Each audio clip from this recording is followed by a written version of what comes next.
नमस्कार दोस्तों, हिंदी के इस वीडियो में आप सभी का बहुत बहुत स्वागत है। और यहाँ पर हमारे पास काफ़ी क्वेरीज आ रही थी कि मैम जो हिंदी के जो निबंध होते हैं ना, जब आप प्रैक्टिस करवाते हैं तो मटेरियल तो बहुत अच्छा होता है, लेकिन ज़रा आप हमें ऐसा करिए कि थोड़ा सा जो मतलब पेपर पे लिख कर बताइए कि पेपर में जब हम लिखेंगे तो कैसे लिखेंगे, जिससे कि हमें उसका फॉर्मेट समझ में आ जाए। तो आप बिल्कुल चिंता मत कीजिएगा, इस बार इस हफ्ते जब आपके लिए निबंध लेकर आएंगे उसमें हम आपको पूरा, जैसे कि पेपर पे किस प्रकार से आपको लिखना है, फॉर्मेट कैसा होना चाहिए, पैराग्राफ जो है वो कैसे अलग अलग पैराग्राफ लिखने हैं, वो सारी की सारी चीज़ें हम आपको बताएंगे। लेकिन आज का जो हमारा विषय है वो है हिंदी में अनुवाद, और उसमें हम आपको हर हफ्ते नए नए जो टॉपिक्स हैं वो करवाते हैं, नए नए विषयों पर लेकर आते हैं, जिससे कि आपकी जो हिंदी वोकेबलरी है, हिंदी की जो शब्दावली है, हिंदी का जो शब्द भंडार है, वो आपका हर एरिया में, हर विषय में आपका बढ़ता रहे। जैसे कि कभी हम न्यूक्लियर एनर्जी पर ले आते हैं, कभी हम संविधान कॉन्स्टिट्यूशन पर ले आते हैं, राजनीति पर, कभी आपके सामाजिक जीवन से संबंधित, यानी कि हर क्षेत्र में मतलब जो हिंदी के शब्द यूज होते हैं वो आपको पता होने चाहिए। क्योंकि होता है कभी कभी कि हमें अंग्रेजी के शब्द तो पता होते हैं, किसे कॉन्स्टिट्यूशन कहते हैं और कॉन्स्टिट्यूशन का ये वाला आर्टिकल, लेकिन उस आर्टिकल को हिंदी में क्या कहते हैं कभी कभी हमें पता ही नहीं होता। तो बहुत सारी ऐसी चीज़ें हैं, और इसीलिए हम हर बार कोशिश करते हैं आपके लिए नए एरिया से पैसेज लेकर आए। तो चलिए फिर, अब पिछले हफ्ते जो हमने आपको होमवर्क दिया था वो पैसेज क्या था? Yoga is a very safe, easy and healthy way to get fit your whole body, whole life without any problems. It just needs regular practice in the right way of body movements and breathing. और ये पूरा का पूरा जो paragraph है ये हमने आपको होमवर्क में दिया था। तो मैं आशा करती हूँ कि अगर आपने अभी तक ये होमवर्क करना स्टार्ट नहीं किया तो प्लीज़ करिए। ये जो होमवर्क होता है ना, ये आपकी सेल्फ असेसमेंट के लिए होता है कि कितने अच्छे से आप उस चीज़ को कर पा रहे हैं। हिंदी में अनुवाद, आपको पता है प्रश्न आना ही आना है, तो जब प्रश्न आना ही आना है तो उसकी तैयारी को काहे देर लगा रहे हैं, फटाफट से स्टार्ट कर दीजिए। अब इस पैराग्राफ के दो पार्ट्स में करके हम इसको अनुवाद इसका करते हैं, लेकिन अब यहाँ पर ये आपको लगेगा कि ये तो बहुत सिंपल सी चीज़ है, ऐसी बात नहीं। कभी कभी कुछ शब्दों का ना हिंदी, कुछ शब्दों को हिंदी में हमें कैसे लिखना है वो चीज़ हमें समझ में नहीं आती।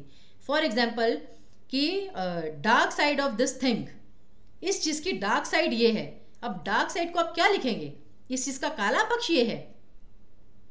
हमें लगता है ये बहुत ही साधारण सी चीज़ है, लेकिन पेपर में ना जब आपके पास टाइम, आपके पास कम है, इतने सारे आपके प्रतिद्वंदी आपके आसपास बैठे होते हैं, तो आपको छोटी सी चीज़ का हिंदी समझ में नहीं आती है, और इसीलिए अभ्यास आवश्यक है। तो अब जैसे है, yoga is a very safe, easy and healthy way to get fit your whole body, whole life without any problems.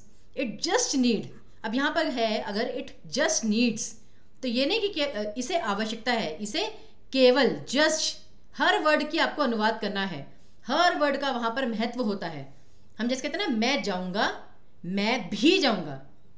अब जैसे मैं जाऊँगा, I'll also, I'll come, लेकिन मैं भी जाऊँगा, आई एल ऑल्सो, ठीक है ना, या आई एल ऑल्सो गो, या आई एल ऑल्सो कम, तो ऑल्सो वहाँ पे आना ज़रूरी है। तो इसीलिए हिंदी अनुवाद करते समय छोटे छोटे शब्दों को भी आपको भूलना नहीं है। तो चलिए अब देखते हैं कि it just needs regular practice in the right way of body movements and breathing. और बॉडी मूवमेंट्स, इन्हें आप क्या कहेंगे कि शरीर का हिलना जुलना, ये होती है शारीरिक गतिविधियाँ। तो यही जो चीज़ें हैं, छोटे छोटे वर्ड्स हैं, ये आपको पता होने चाहिए। तो चलिए देखते हैं इसका अनुवाद। फिर वही चीज़, कोशिश ये करिएगा, पहले वीडियो पॉज कीजिएगा, छोटा सा जो आपके सामने पैराग्राफ है स्वयं से उसका अनुवाद कीजिए, फिर आंसर देखिए। यही मैं आपसे बार बार कहती हूँ। अब देखिए, योग, अब यहाँ पे योगा को आप योग लिख लीजिए, योगा लिख लीजिए, कुछ भी योग लिखेंगे तो बेहतर है, क्योंकि आप हिंदी में लिख रहे हैं। योग बिना किसी समस्या के अपने पूरे जीवन को सही और रोग मुक्त रखने का। अब जैसे ये कहा था ना, to get fit your whole life, पूरे जीवन को सही और रोग मुक्त रखने का। फिट को आप क्या लिखेंगे कि जीवन को स्वस्थ रखने का, लेकिन यहाँ पे तो हेल्दी वे, जैसे एक जगह स्वस्थ आ ही गया है तो दूसरी जगह स्वस्थ ना लिखकर कि जीवन को सही और रोग मुक्त रखने का एक बहुत ही सुरक्षित, आसान और स्वस्थ तरीका है, ये ज़्यादा बेहतर रहेगा। इसके लिए केवल शारीरिक गतिविधियों और सांस लेने के सही तरीके के नियमित अभ्यास की आवश्यकता है। रेगुलर प्रैक्टिस, नियमित अभ्यास की आवश्यकता है। It regularizes the connection between, रेगुलराइजेज यहाँ पे नहीं है कि इट रेगुलेट्स, रेगुलेट्स तो हो गया कि वो नियंत्रित करता है, इट रेगुलराइजेज मतलब कि वो नियमित करता है, आपका एक शेड्यूल बना देता है। नियमित करना और नियंत्रित करना दोनों में अंतर है। वही अंतर जो रेगुलराइज करने में और रेगुलेट करने में है। तो इन दोनों शब्दों का अंतर आपको पता होना चाहिए। तो यह हमारे शरीर के 3 घटकों जैसे कि शरीर, मन और आत्मा के बीच संबंध को नियमित करता है, मतलब कि रेगुलराइज करता है, कि हर बार चलते रहे, रेगुलर बेसिस पर शेड्यूल बन जाए इनका एक। आगे देखिए, it regularizes the functioning of all body organs and prevent the body and mind to get disturbed because of some bad situations and unhealthy lifestyles. It helps in maintaining health, knowledge and inner peace. अब to get disturb, अब disturb का मतलब क्या लिखेंगे आप? परेशान होना। तो देखते हैं, यह शरीर के सभी अंगों के कार्य को नियमित करता है और कुछ बुरी परिस्थितियों और अस्वस्थ जीवन शैली के कारण शरीर और दिमाग को परेशान होने से रोकता है। तो वही चीज कि परेशान होने से रोकता है, या फिर अगर आप इसे रोगमुक्त लिखेंगे वो तो थोड़ा सा वो हो जाएगा गलत। तो डिस्टर्ब मतलब कि परेशान होने से रोकता है। यह स्वास्थ्य, ज्ञान और आंतरिक शांति बनाए रखने में मदद करता है। ठीक है ना, मदद करता है या सहायक होता है, दोनों में से आप कुछ भी लिख सकते हैं। थोड़ा बहुत परिवर्तन चलता है, लेकिन एक्चुअल मीनिंग जो है वो चेंज नहीं होना चाहिए। आगे देखिए, अब ये तो था आपका होमवर्क। अब आज का नया पैसेज, तो आज हम एनर्जी पर लेकर आए हैं, साइंटिफिक जो टॉपिक है। What's the world stand when it comes to nuclear energy? We have been pushing towards solar energy. और यहां पर एक आपको सबसे बड़ी चीज क्या देखनी है, ये जो यहाँ पे चिन्ह दिए गए हैं, ये जो आपको यहाँ पे साइंस दिए होते हैं ना, ये वाला साइन दिया होता है, कभी कॉमा दिया होता है, कभी एक्सक्लेमेटरी साइन दिया होता है। हिंदी में वैसे मैं आपको बता दूं, इसे अर्धविराम कहते हैं, इसे अल्पविराम कहते हैं, इसमें इसे विस्मयादिबोधक चिन्ह कहते हैं। तो ये जो साइंस होते हैं ना, ये भी आपको हिंदी अनुवाद करते वक्त छोड़ने नहीं है, ये आपको एज इट इज लिखने हैं। और उसका रीजन क्या होता है कि हर एक जो चिन्ह होता है उसका अपना एक अर्थ होता है। जैसे कि उद्धरण चिन्ह, ये जो आपके इन्वर्टेड कॉमास होते हैं, इनका मतलब क्या होता है कि किसी ने कुछ कहा है और हम उसके कोड को एज इट इज लिख रहे हैं, कोई चेंज नहीं कर रहे हैं। उसी प्रकार ये वाला जो साइन होता है, इसका मतलब ये होता है कि एक वाक्य का एक छोटा सा पार्ट खत्म हो चुका है, पूर्ण रूप से नहीं लेकिन कुछ पार्ट खत्म हो चुके हैं अपने आप में। जैसे मैं कहती हूँ बिजली चमक रही है, फिर ये वाला साइन, बादल गरज रहे हैं, ये वाला साइन, और मौसम बहुत सुहावना हो गया है, फिर आएगा आपका पूर्ण विराम कि अब ये वाक्य पूर्णतः समाप्त हो चुका है। तो इसे हर चिन्ह का अपना महत्व है, अनुवाद करते समय भी आपको चिन्हों का ध्यान रखना है। तब what the world stand when it comes to nuclear energy, तो ये देखिए, जब परमाणु ऊर्जा की बात आती है तो दुनिया का क्या रुख है? रुख, तो यानी कि वर्ल्ड स्टैंड को हम क्या लिखेंगे कि दुनिया का क्या रुख है। आप ये नहीं कहेंगे कि दुनिया कहाँ खड़ी है जब हम सौर ऊर्जा की बात करते हैं, ऐसा नहीं। हम ये कहेंगे दुनिया का रुख क्या है, रुख किस ओर है।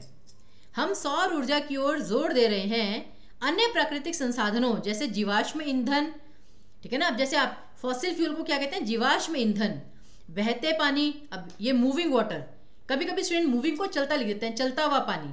अब चलता हुआ पानी ज्यादा बेहतर है या बहता पानी? बहते पानी को भी तो आप मूविंग कहेंगे ना, कि पानी चलता है या बहता है। तो बहते पानी, हवा और बायोमास। अब ये देखिए, यहाँ पर एक और चीज सीखनी है आपको। कुछ शब्द जो होते हैं, जरूरी नहीं कि हर शब्द को आपको हिंदी में परिवर्तित करना ही करना है, अनुवादित करना ही करना है।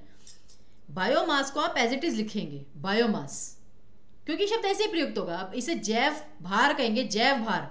अगर आप इसका हिंदी अनुवाद करेंगे ना, तो ये तो फिर जैव भार हो जाएगा, और वो उतना सही उत्तर नहीं दे पाएगा, उतना सही अर्थ नहीं दे पाएगा। तो इसलिए बायोमास को कृपया करके एज इट इज रहने दीजिए, कि बहते पानी, हवा और बायोमास के माध्यम से बिजली उत्पादन। लेकिन हम परमाणु रिएक्टरों पर निर्भर क्यों नहीं है? अब परमाणु रिएक्टर्स, जो रिएक्टर है उसे भी हमने हिंदी में, मतलब इंग्लिश में एज इट इज रहने दिया। उसके लिए भी आपको हिंदी में अनुवाद मैसेज करने की जरूरत नहीं है। तो कुछ शब्द होते हैं जिन्हें आप एज इट इज रहने दीजिए, तभी आपको सही अर्थ जो है वो पता चलेगा। तो ध्यान दीजिएगा इस बात का।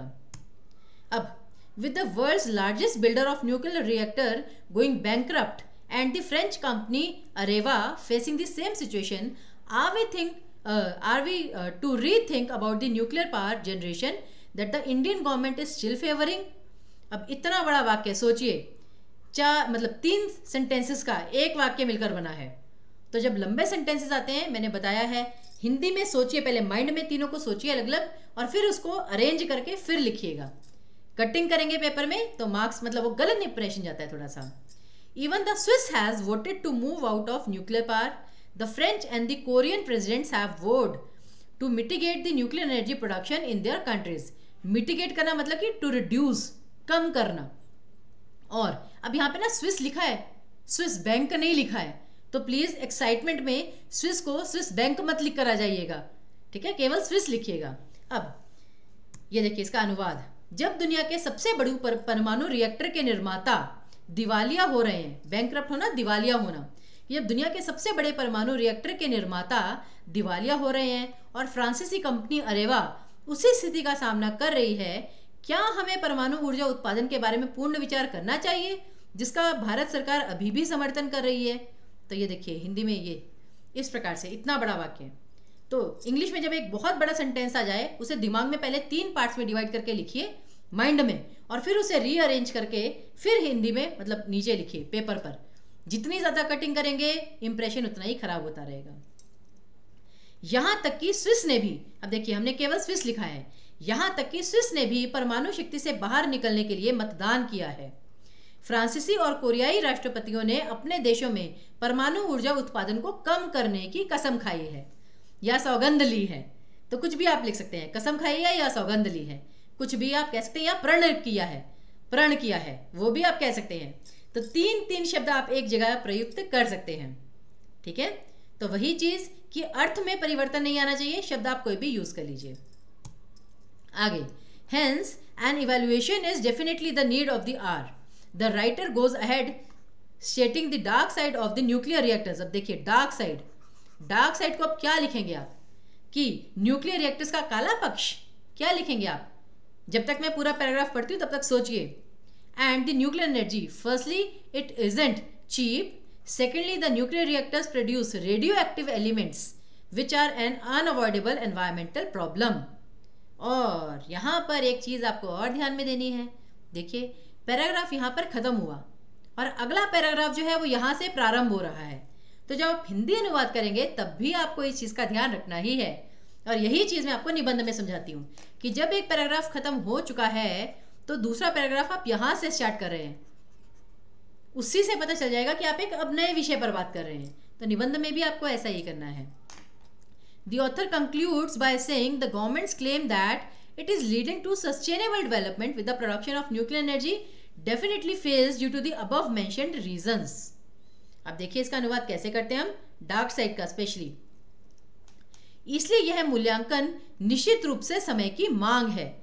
लेखक परमाणु रिएक्टरों और परमाणु ऊर्जा के स्याह पक्ष को बताते हुए, डार्क साइड के लिए एक शब्द याद कर लीजिए, स्याह पक्ष, ठीक है, स्याह पक्ष को बताते हुए आगे बढ़ता है. सबसे पहले यह सस्ता नहीं है. फिर वही चिन्ह देखिए, चिन्ह बार बार मैं कह रही हूं, जो साइंस होते हैं इन्हें आपको भूलना नहीं है. यह सस्ता नहीं है. दूसरे के बाद कॉमा डाल सकते हैं आप. परमाणु रिएक्टर रेडियोधर्मी तत्वों का, रेडियोएक्टिव को हम रेडियोधर्मी कहते हैं, रेडियोधर्मी तत्वों का उत्पादन करते हैं जो एक अपरिहार्य पर्यावरणीय समस्या है. अनअवॉइडेबल को अपरिहार्य लिखते हैं. तो आपको 2-3 नए वर्ड्स का आज हिंदी में पता चल गया. डार्क साइड को स्याह पक्ष, अनअवॉइडेबल को अपरिहार्य, इसका उच्चारण भी ध्यान में रखिएगा. तो अनअवॉइडेबल को आप अपरिहार्य लिख सकते हैं.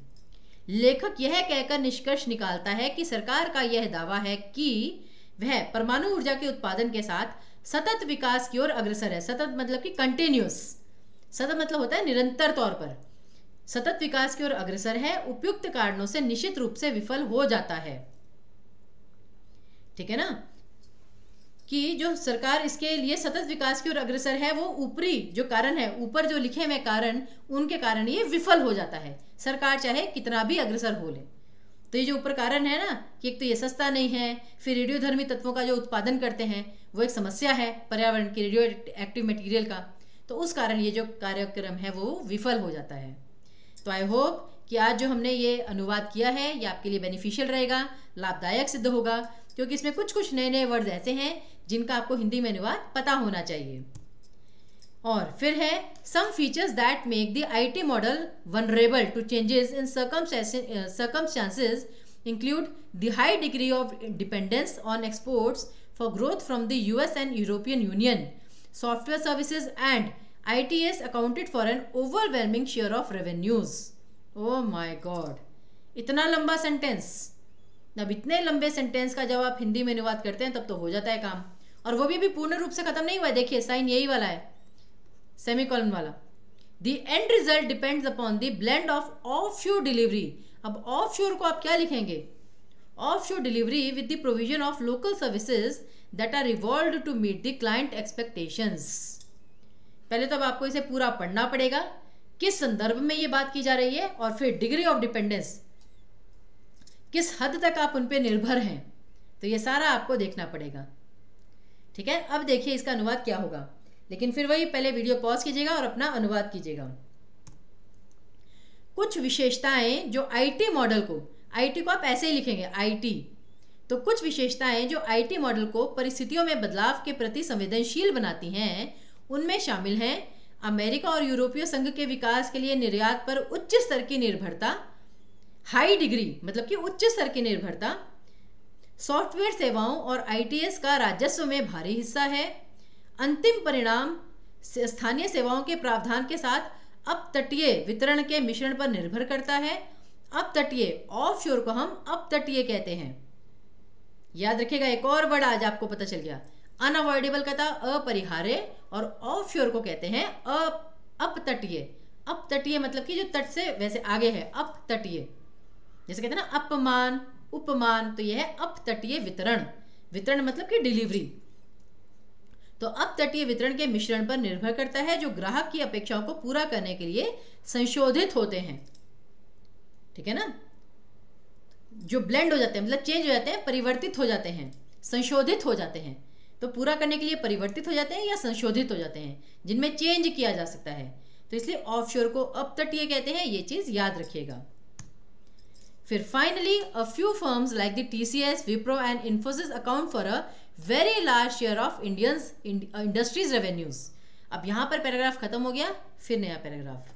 With the global crisis of 2007-2008 already setting huge challenges for the industry, the absence of any robust recovery, robust को अब हम क्या कहेंगे, robust recovery, since 2008 has set of protectionist tendencies in the US. Then adding to the list of challenges comes the uncertainty surrounding offshoring. अब देखिए क्या क्या लिखेंगे इसमें, कितने नए नए शब्द हैं, रोबस्ट रिकवरी, प्रोटेक्शनिस्ट टेंडेंसीज, ठीक है ना, जो बचावकारी वो मतलब आपकी प्रवृत्तियां हैं, अनसर्टेनिटी सराउंडिंग ऑफशोरिंग। ऑफशोरिंग को आप क्या लिखेंगे देखते हैं। अंत में TCS, विप्रो और इन्फोसिस जैसी कुछ कंपनियों का उद्योग के राजस्व में बहुत बड़ा हिस्सा है। 2007-8 के वैश्विक संकट के साथ पहले से ही उद्योग के लिए बड़ी चुनौतियां खड़ी हो गई हैं। 2008 के बाद से किसी भी मजबूत सुधार की अनुपस्थिति ने, मजबूत सुधार, रोबस्ट रिकवरी अर्थात मजबूत सुधार की अनुपस्थिति ने US में संरक्षणवादी प्रवृत्तियों को बंद कर दिया है।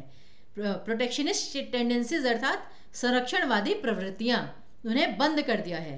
फिर चुनौतियों की सूची में शामिल होने से ऑफशोरिंग के आसपास अनिश्चितता रहती है।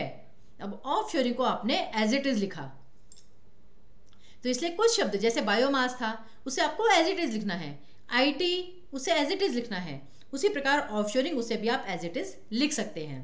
तो इसलिए हर शब्द का अनुवाद जरूरी नहीं होता करना है, कुछ शब्द इंग्लिश के हिंदी में एज इट इज ही लिखे जाते हैं। अब टॉवल को कभी कभी, टॉवल को तो खैर आप तौलिया लिख सकते हैं, लेकिन जैसे ऑफशोरिंग है उसे आप एज इट इज लिख सकते हैं, तो इस चीज का ध्यान रखिएगा।